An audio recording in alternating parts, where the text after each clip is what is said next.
Mama Africa, little time. Make it dance, This one, sara. Get it, is tara. It will make you manya. Yes, it's manya. This is for people with chalacha. People with chalacha. You are like that. It will make you feel better. This can take you away, banana. This can take you away, banana. It can make you feel natural. Oh yeah, let's go to Kenya, Rwanda and Tanzania, Togo, Cameroon, Niger, Ghana, South Sudan. Oh yeah, let's go to Mama Africa, Eh oui les amis, vous ne rêvez pas. Il s'agit bien de la garde républicaine française qui est en train de chanter Mama Africa devant le président nigérian ainsi que plusieurs entrepreneurs nigérians pour faire la cour à ce pays-là. Maintenant que le business au Sahel est terminé, la France a un nouvel objectif, conquérir le Nigeria. Et les propos du président français ne vont pas dans le sens d'arranger les choses. Il a dit littéralement ceci: les marchés et la population de demain sont au Nigeria, pas au Sahel. Et bim, tacle pour le Sahel.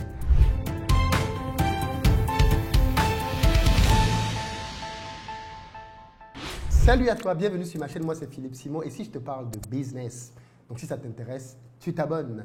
Chaque jour désormais, tu auras un épisode du journal du business en semaine. Pour ceux d'entre vous qui êtes en Côte d'Ivoire et qui arrivez prochainement à Abidjan, si vous avez besoin d'un véhicule pour vous déplacer, vous nous contactez au numéro qui s'affiche et on mettra à votre disposition pick-up SUV berline en fonction de votre budget. D'ailleurs, pour les fêtes de fin d'année, on fait des tarifs promotionnels spéciaux.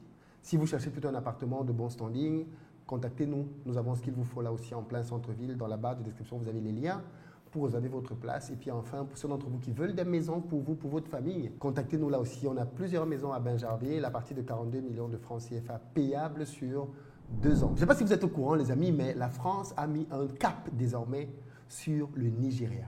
Après avoir été expulsé, chassé, évincé, humilié au Sahel, notamment au Mali, au Burkina, au Niger et depuis peu au Sénégal et au Tchad, désormais, la France a un nouvel objectif, le Nigeria, la superpuissance africaine. Je vous rappelle, pour ceux d'entre vous qui ne le savent pas, que le président français actuel, Emmanuel Macron, a une histoire un peu particulière avec le Nigeria. C'est un pays qu'il connaît quand même, puisqu'il y est allé lors de son stage de fin d'études, alors qu'il était encore à l'ENA. C'est donc un pays dans lequel il a quelques amis, et depuis qu'il est au pouvoir, il n'a cessé de se rapprocher du pouvoir nigérian. Et là, maintenant, il a concrétisé les choses au travers d'une visite officielle. Ça faisait plus de 20 ans qu'un président nigérian n'avait plus été invité à Paris. C'est désormais chose faite. Tinubu a été invité et avec lui, une horde de grands entrepreneurs nigérians, parmi lesquels Tony Elumelu d'UBA, par exemple. Mais pourquoi la France se tourne-t-elle vers le Nigeria? Qu'est-ce qu'elle convoite dans ce pays? Parce qu'il faut toujours s'en souvenir. Entre les États, il n'y a pas d'amitié, il n'y a que des intérêts. Et de l'autre côté, qu'est-ce que le Nigeria pourrait bien gagner dans cette nouvelle collaboration? On le sait, le Nigeria, ce n'est pas un marché naturel pour les entreprises françaises. Déjà à cause de la barrière de la langue, mais aussi de l'histoire. Les entreprises françaises ont tendance à se tourner vers les anciennes colonies françaises. Mais comme celles-ci, pour l'essentiel d'entre elles, n'ont pas des économies florissantes, du fait même certes, de la mauvaise gestion de ces États-là, mais aussi des contrats léonins dans lesquels ces pays se sont fait ponctionner pendant longtemps par des multinationales, parmi lesquelles des multinationales françaises. Aujourd'hui, apparemment, il n'y a plus grand-chose à en tirer. Donc, on se tourne ailleurs. D'autant plus qu'on est désormais moins bien vu, moins bien reçu dans certains de ces pays-là. Le Nigeria, donc, devient un pays très intéressant avec son PIB autour des 500 milliards de dollars par an, qui, il faut le rappeler, est fortement tenu par le pétrole. Mais le Nigeria a quand même un atout majeur, c'est sa population. Dans quelques années seulement, le Nigeria sera la 4e population mondiale. Et dans 20 ans, le Nigeria devrait passer devant les États-Unis pour devenir la 3e population mondiale, juste derrière la Chine, l'Inde. Ça vous place donc un pays. Ceux qui nous ont donc dit, comme le président Macron, qu'avoir beaucoup d'enfants était un problème, Aujourd'hui, on se demande qu'est-ce qu'il va donc faire derrière un pays comme le Nigeria qui a une population galopante et qui va aller en augmentant. Pourquoi aller donc désormais dans un pays dans lequel il y a tant de monde? Peut-être qu'on ne nous a pas dit toute la vérité sur la taille des populations et de leur impact sur le plan économique. Peut-être qu'on ne nous a pas dit. Peut-être. Ce qui est intéressant, c'est que le même jour, alors que le président français reçoit la délégation nigériane, on reçoit 2 coups de tonnerre, tour à tour, du Tchad et du Sénégal, annonçant tous les deux ne plus vouloir de base militaire française sur leur sol. Le Sénégal l'a annoncé, mais le Tchad l'a acté. D'ailleurs, au moment où je tourne cette vidéo, le déploiement et le retrait des troupes françaises est déjà en train de se faire. Il faut le rappeler, la France a connu de grosses déboires dans les pays du Sahel. L'un des derniers en date n'est rien d'autre que le Niger, dans lequel Orano, anciennement Areva, s'est simplement vu interdit de fonctionner sur le territoire et d'exploiter l'uranium nigérien. Désormais, le Niger se tourne vers d'autres partenaires pour l'exploitation de son uranium. C'est fini avec le partenaire français out, quand on sait que le Niger représente quand même 20% de l'uranium qui est utilisé en France en ce moment. Même si on semble le banaliser à Paris, ça reste quand même un coup dur. Mais en réalité, ce que l'on peut aussi constater, c'est que la France a été très présente politiquement en Afrique, mais très peu économiquement dans ses anciennes colonies. Il y a eu une politique qui consistait à être très proche des dirigeants africains et plus si proche que ça de l'économie. Et quand on va regarder aujourd'hui, les principales destinations vers lesquelles l'argent de la France vient en Afrique, c'est dans les capitales anglophones. Ce n'est même pas dans les pays francophones que la France investit de plus aujourd'hui. Donc, on a un paradoxe dans lequel, pour ce qui est de l'économique, la France investit dans les pays anglophones, mais pour ce qui est du politique, elle veut avoir la mainmise dans les pays francophones. Il faut bien le comprendre, il est urgent pour les entreprises françaises de trouver de nouvelles débouchés. Et pour cause, malheureusement, la France est en perte en Europe. On constate une chute des exportations de la France dans la zone euro à 13% contre 20% en 2000 encore seulement. Et alors que pendant ce temps-là, les entreprises chinoises, indiennes, turques sont devenues de redoutables adversaires sur le continent africain, mais aussi ailleurs. La France a peut-être cru que sa position d'ancienne puissance coloniale, que ses relations avec des dirigeants africains lui garantissaient des faveurs ad vitam aeternam. La France n'a pas vu venir les autres puissances dont j'ai parlé récemment et qui se positionnent de plus en plus sur le continent africain. La France n'a pas vu que le continent africain se laissait désormais courtiser par le plus offrant et qu'il n'y avait plus finalement de fidélité absolue vis-à-vis de Paris, ou du moins dans plusieurs pays. Dans tous les cas, le Nigeria est en train de changer sa dynamique de relation avec la France. Et pour preuve, plusieurs banques nigérianes ont ouvert des antennes à Paris.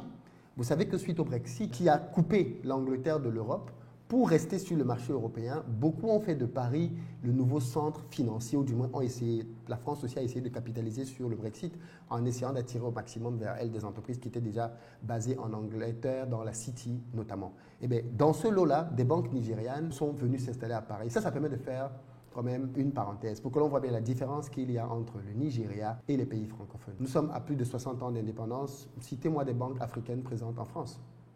Le Nigeria a plusieurs banques nigérianes présentes en Angleterre, qui opèrent en Angleterre. Plusieurs banques nigérianes. Ça veut dire que la diaspora nigériane qui est en Angleterre peut faire des transactions sans aucun problème pour pouvoir faire des projets, par exemple au pays. Ce n'est pas le cas du tout en France. Et d'ailleurs, c'est l'une des raisons pour lesquelles les banques nigérianes ont ciblé Paris, parce qu'elles ont en tête la diaspora francophone. Parce qu'elles savent que la diaspora veut mettre son argent dans des banques africaines.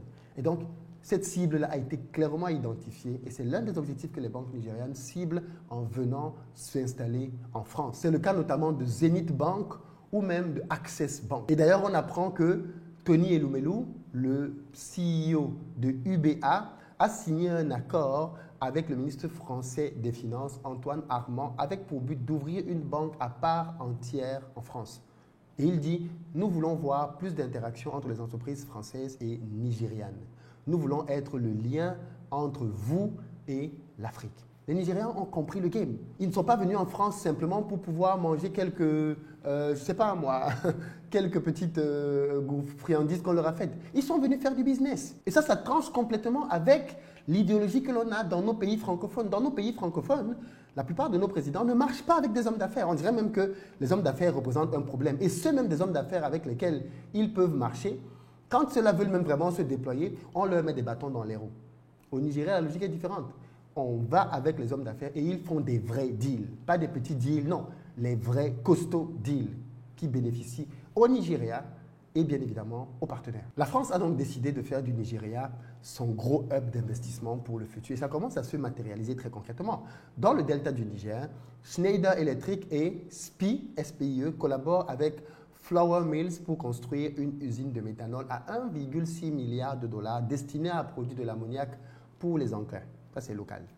Le groupe Suez est également actif. Après avoir fourni des équipements pour Eco Atlantic City, une nouvelle ville bâtie sur 10 km² sur la mer, l'entreprise postule pour le contrat de gestion de l'eau dans l'État de Lagos. Danone, après avoir investi plus d'une décennie dans Fan Milk, intensifie ses efforts. Et ils disent « Nous prospérerons en Afrique grâce à la classe moyenne. » Bientôt, le Nigeria sera la 4e puissance démographique au monde. Les dés sont lancés, les amis. Voilà donc ce qui intéresse la France au Nigeria, le business. Et je me suis toujours posé cette question. Pourquoi la France n'a pas voulu faire de ces anciennes colonies de vraies puissances économiques? Elle se serait appuyée sur celle-là pour continuer de progresser. Au contraire, on a voulu en faire des valets, on a voulu en faire des gens qui disent oui à tout ce qu'on leur demande à l'Élysée. Et bien évidemment, on pensait que cette situation allait durer indéfiniment. Les choses sont en train de changer, les lignes sont en train de bouger. Et en tout cas, sur cette partie de l'Afrique-là, la France risquerait d'être le grand perdant parce que tôt ou tard, ces économies vont se développer, ces économies vont bouger. Et ceci, bien évidemment, va se faire avec des partenaires sérieux qui voudront réellement des partenariats win-win. Mais en attendant tout ça, on va encore danser un tout petit peu parce que c'était la soirée à la danse. Et cette fois-ci, je vous laisse avec P-Square.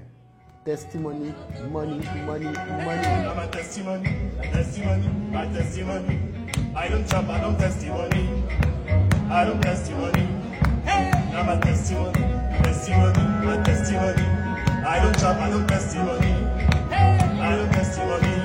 Hey, je m'appelle Chop Money. Hey, it's good to be selling my rainy days. Cause life is a delicate, so make you not see me as evidence. But I got my confidence. His blessing and endless song. As he descend a jungle, some people the bubble. I continue the struggle the double my Esther. As he descend a jungle, people the bubble. I continue the struggle the double my Esther. Now I'm getting the best in money. I'm getting the beat and I'm getting the heat. So now I'm getting the everything. I'm living my life. I don't chop money. I don't get money. I'm a testimony, a testimony, a testimony. I don't chop. I don't testimony. I don't testimony.